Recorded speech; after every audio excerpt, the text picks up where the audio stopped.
Hello, my name is Craig and I work in registered care services as a support worker.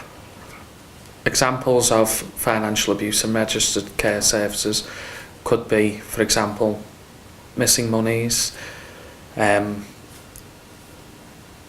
expenditure paperwork not being completed to the right standard. So, for example, Mental Capacity Act paperwork not being completed, the person's circle of support not being involved, some people being involved but not as many people as there should be for that person.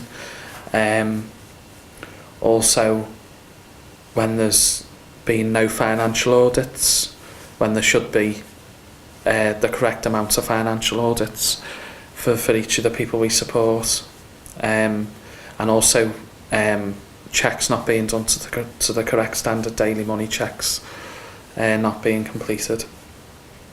The way we would safeguard people from financial abuse in our registered care services would be by ensuring we as a staff team carry out daily checks. So, for example, making sure the seal on the person's money bag is still intact and it corresponds with what's on the finance sheet. Also, by ensuring we count everyone's money to ensure it's correct. So, for example, when we support people out into the community, we're making sure that whenever we take money out for that person, when supporting that person, we count the money.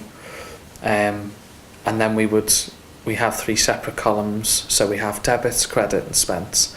So we make sure we put in those columns the debit, so what we've taken out, the credit, so whatever change comes back in once you've finished with that transaction, and then we put in the spend column for what the person spent on that day.